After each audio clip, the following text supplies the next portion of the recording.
Good morning, everybody. It is Wednesday, November 11th, 2020. That'd be 11/11/2020. And I just want to say Happy Veterans Day to those who have served and um, you know are serving in the forces.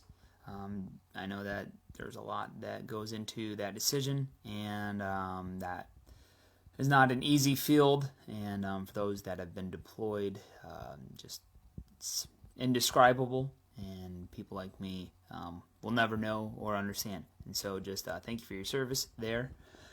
I've been trying to put a devotional video out once a week, just some thoughts that I have. And I've been reading Colossians over and over and over since it's what I'm preaching through. And I know one of the last times I did it was on Colossians 3. And this is going to be on Colossians 3 again. And so it says, "Put to death, therefore, whatever belongs to your earthly nature, sexual immorality, impurity, lust, evil desires, and greed, which is idolatry. Because of these, the wrath of God is coming. You used to walk in these ways in the life you once lived.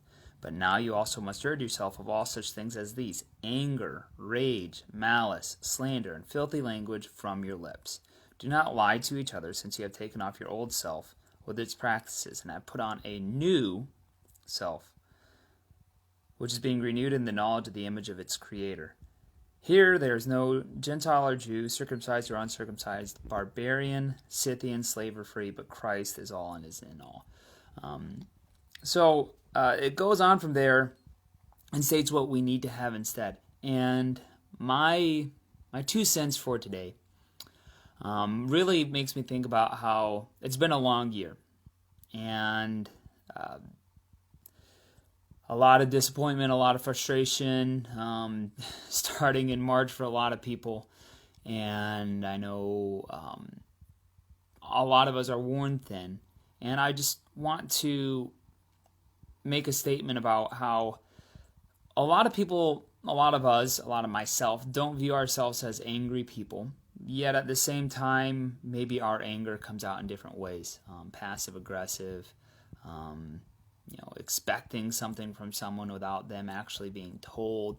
Now I know that this is very complex, where not everything that people say needs to be addressed, and there's casting pearls before swine, the statement of just knowing what to answer. Proverbs says, if you answer a fool in their folly, essentially you're a fool yourself. But I want us just to remember that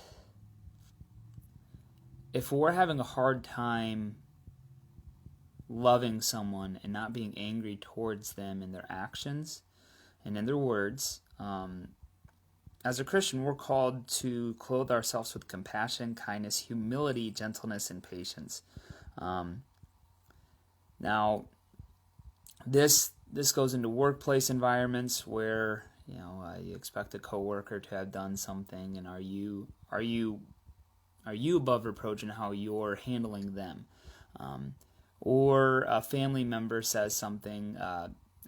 There's just a general sinfulness often in how we approach people. It's okay to tell someone they're wrong, but are you saying it in the right way? And are you doing it in a kind and humble manner?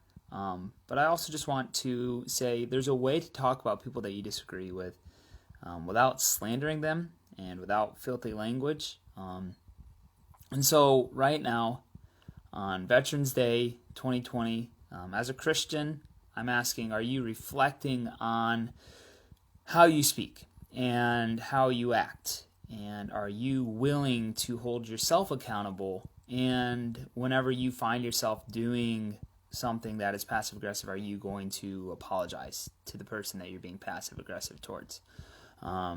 So I found I had sent an email this morning to someone that I realized I was being passive-aggressive, not as professional as I should. Was I being overt? No. Most people probably wouldn't have even said that I needed to apologize, but the Holy Spirit was saying, you're not clothing yourself with humility and kindness in that email, and so you need to apologize, and you need to get rid of anger, rage, malice, slander, and filthy language from your lips. Don't think that you have to be using the 4-letter words to be using filthy language. Filthy language is whenever your language doesn't reflect Jesus and how he's called you to set your mind on things above. So read Colossians 3 today. Ask yourself, what do I need to put off and what do I need to put on? For those at Grace Bible Church, this is the chapter I'm going to be preaching on. And so read up, get ready. Jesus calls us to be better, and so let's be better.